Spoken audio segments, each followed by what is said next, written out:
ప్రపంచంలో మరో యుద్ధ వాతావరణం. డ్రగ్స్ ముఠాల మీద ట్రంప్ వార్ డిక్లరేషన్. కరేబియన్ సముద్రంలో యుద్ధ నౌకల మోహరింపు. రంగంలోకి ఫైటర్ జెట్లు దిగుతున్నాయి, క్రూజర్ యుద్ధ విమానాలు దిగుతున్నాయి. చమురు నిల్వలే అమెరికా ప్రధాన లక్ష్యమా అనే ఒక అనుమానం కలుగుతోంది. అమెరికా వల్ల ఆర్థికంగా కుదేలవుతోంది వెనెజులా. ప్రపంచవ్యాప్తంగా ప్రస్తుతం అగ్రరాజ్యం అమెరికా తీసుకుంటున్న నిర్ణయాలు ఏవైతే ఉన్నాయో పెను సంచలనాలకు కారణమవుతున్న పరిస్థితుంది. తాను ఎన్నో యుద్ధాలు ఆపేశానని పదే పదే చెప్పుకున్న అమెరికా అధ్యక్షుడు డొనాల్డ్ ట్రంప్ ఇప్పుడు ఒక కొత్త యుద్ధానికి తెరదీశాడు.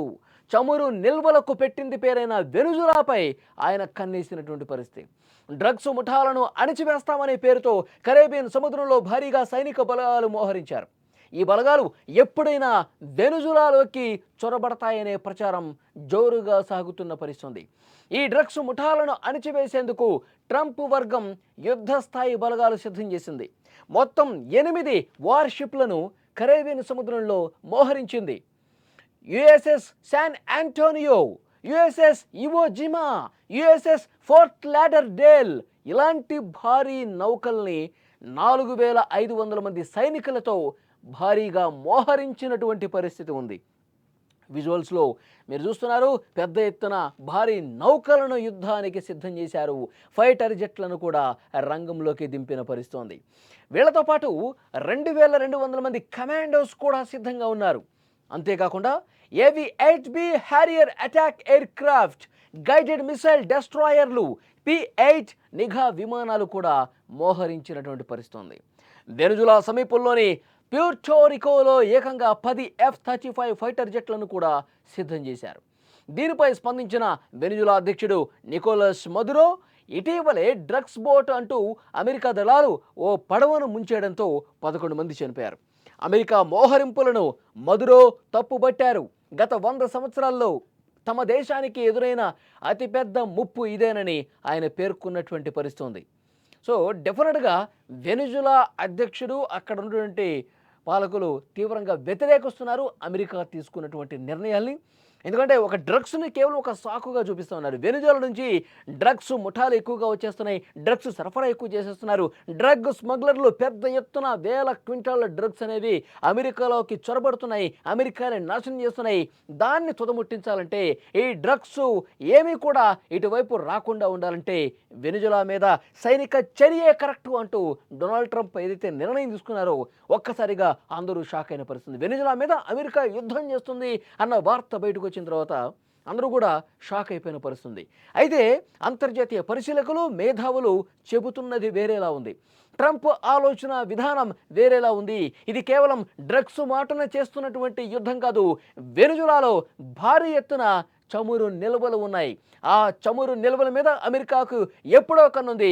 ఆ చమురు నిల్వల్ని కైవసం చేసుకోవాలి, అక్కడ ఉన్నటువంటి పాలక వర్గాన్ని ఇబ్బంది పెట్టాలి, అక్కడ మార్పు చేయాలి, అక్కడ ప్రభుత్వాన్ని మార్పు చేయాలి.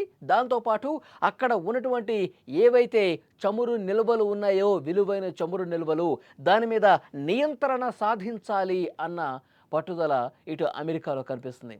చమురు నిల్వల మీద కన్ను పడింది కాబట్టే ఇప్పుడు డ్రగ్స్ సాకు చూపించి యుద్ధం చేస్తున్నాడు ట్రంప్ అనేది వస్తున్నటువంటి విషయం. సో దీనికి సంబంధించి మరి అంతర్జాతీయ పరిశీలకులు చాలా స్పష్టంగా ఈ విషయం చెప్తున్నటువంటి నేపథ్యంలో ఇక్కడ వెనుజులా పాలకవర్గం కూడా దీన్నే ఉటంకిస్తోంది. అమెరికాకి ఇక్కడ నియంత్రణ సాధించడం కోసం, ఈ చమురు నిల్వలు కైవసం చేసుకోవడం కోసమే ఈ విధంగా చేస్తూ ఉన్నాడని చెప్పి చాలా స్పష్టంగా వాళ్ళు కూడా చెప్తున్నారు.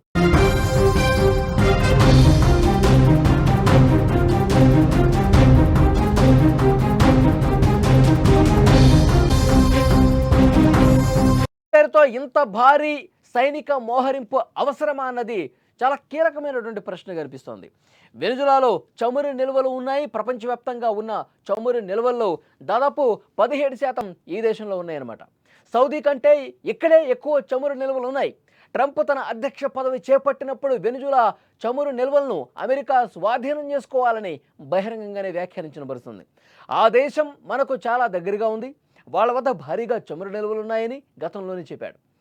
అయితే అప్పట్లో కొందరు మంత్రులు ట్రంప్ ఆలోచన వ్యతిరేకించడంతో సైనిక చర్యకు వెనకాడిన పరిస్థితుంది. ఇప్పుడు పరిస్థితులు మళ్ళీ మొదటికి వచ్చాయని విశ్లేషకులు చెబుతున్నటువంటి పరిస్థితి ఉంది. ఇక అమెరికాతో పోలిస్తే వెనుజులా సైన్యం చాలా చిన్నది. వెనుజులా సైన్యంలో కేవలం 1,23,000 మంది సైనికులు ఉన్నారు. దీనికి తోడు 8,000 మంది రిజర్విస్టులు ఉన్నారు. మదురో తాజా ప్రకటన ప్రకారం 80 లక్షల మంది పౌర సైన్యం సిద్ధంగా ఉన్నారని పేర్కొన్నారు. అయితే ఇది సాధ్యమయ్యే విషయం కాదని నిపుణులు అభిప్రాయపడుతున్నారు. మరోవైపు అమెరికా దగ్గర దాదాపుగా 13,000 యుద్ధ విమానాలున్నాయి. వెనుజులా దగ్గర 229 యుద్ధ విమానాలు మాత్రమే ఉన్నాయి. రష్యా, చైనా వెనుజులాకు మిత్ర దేశాలు అయినా భౌగోళికంగా దూరంగా ఉండటంతో అవి ఎంతవరకు సాయం చేస్తాయో కూడా చెప్పలేని పరిస్థితి ఉందని నిపుణుల అభిప్రాయంగా కనిపిస్తోంది. మొత్తానికి ఇదంతా చూస్తుంటే ప్రపంచ దేశాలతో స్నేహపూర్వకంగా ఉండటానికి ప్రయత్నిస్తున్నట్లు కనిపించే అమెరికా ఇప్పుడు వెనుజులా విషయంలో అసలు వ్యూహాన్ని బయటపెట్టింది. మొన్నటి వరకు ప్రపంచ దేశాలపై విరుచుకుపడ్డ అమెరికా ప్రస్తుతం శాంతి మంత్రం జపిస్తోంది. దీని వెనుక అసలు కారణం వెనుజులాను ఆక్రమించుకోవటమేనని అనుమానం వ్యక్తమవుతోంది. ప్రపంచంలో అత్యధిక చమురు నిల్వలున్న దేశం వెనుజులా కాబట్టి అమెరికా అదుపులో అది లేదు. ఎప్పటి నుంచో అమెరికా ఆ చమురు నిల్వల్ని ఆధీనం చేసుకోవాలని పట్టుదలగా ఉంది. అదే వ్యూహాన్ని డ్రగ్స్ మాఫియా పేరుతో డ్రగ్స్ మాఫియాను ముందు పెట్టి దాని మీద యుద్ధం అని చెప్పి వెనుజులాలోకి చొరబడి ఆ చమురు నిల్వల్ని పూర్తిగా హస్తగతం చేసుకునే ప్రయత్నాలు చేస్తున్నాయంటూ ఆరోపణలు వస్తున్న నేపథ్యం ఉంది. అందుకే ఈ విధంగా వెనుజులా చాలా తక్కువ సామర్థ్యం ఉన్నటువంటి దేశం అయినప్పటికీ దాని మీద పిచ్చుక మీద బ్రహ్మాస్త్రంలాగా భారీ సైనిక బలగాల్ని మోహరించి యుద్ధానికి కాలు దువ్వుతున్నట్టు పరిస్థితుంది. ప్రపంచ దేశాలతో శాంతియుత సంప్రదింపులు జరుపుతున్న అమెరికా వెనుజులా విషయంలో మాత్రం యుద్ధ మేఘాలు కమ్మేలా ప్రయత్నం జరుగుతుంది. ఒకవేళ నిజంగా దాడులు ప్రారంభమైతే మాత్రం అమెరికా అధ్యక్షుడు డొనాల్డ్ ట్రంప్ మీద తీవ్రంగా విమర్శలు వచ్చే అవకాశం ఉంది. ప్రపంచ దేశాలు అమెరికాని దుమ్మెత్తిపోసే అవకాశం ఉంది. తాజాగా గత కొన్ని రోజులుగా ఆయన తీసుకుంటున్న నిర్ణయాలు అక్కడ అమెరికన్లకే కోపం తెప్పిస్తున్నటువంటి పరిస్థితుంది. విలువైనటువంటి మిత్రుడు భారత్ను కూడా వదులుకున్నటువంటి నేపథ్యంలో ఇప్పటికే అక్కడ ఒక అలజడి ప్రారంభమైంది. అందుకే పరిస్థితిని అక్కడ మళ్ళీ మార్చుకునే ప్రయత్నం చేస్తున్నాడు. పరిస్థితిని చక్కదిద్దుకునే ప్రయత్నం చేస్తున్నాడు. మళ్ళీ మోదీ మీద భారత్ మీద సాఫ్ట్ కార్నర్ చూపిస్తున్నటువంటి పరిస్థితి. ఇది కూడా ఒక వ్యూహంలో భాగమే అని చెప్పి మాట్లాడుకుంటున్నారు. సో ఏది అయినప్పటికీ ట్రంప్ తీసుకుంటున్న నిర్ణయాలు ప్రపంచ దేశాధినేతలనే కాదు, ఆ దేశంలో ఉన్నటువంటి సామాన్య అమెరికన్లు కూడా తీవ్రంగా వ్యతిరేకిస్తూ ఉన్నారు. ఆ రోడ్ల మీదకి వచ్చి నిరసనలు తెలియజేసే రోజు అతి తొందరలోనే ఉందని చెప్పి అక్కడి మేధావులు కూడా మాట్లాడుకుంటున్న పరిస్థితుంది. మరి వెనుజులా మీద నిజంగానే యుద్ధానికి సిద్ధమైపోయి అక్కడ దాడులు చేసే పరిస్థితి ఉంటుందా, లేకపోతే మళ్ళీ పునరాలోచన చేస్తాడన్నది కూడా చూడాల్సిన అవసరం ఉంది. మొత్తానికైతే అక్కడ ఉన్నటువంటి విలువైన చమురు నిల్వల కోసమే ఈ విధంగా చేస్తూ ఉన్నాడని కూడా చర్చ వినిపిస్తూ ఉంది.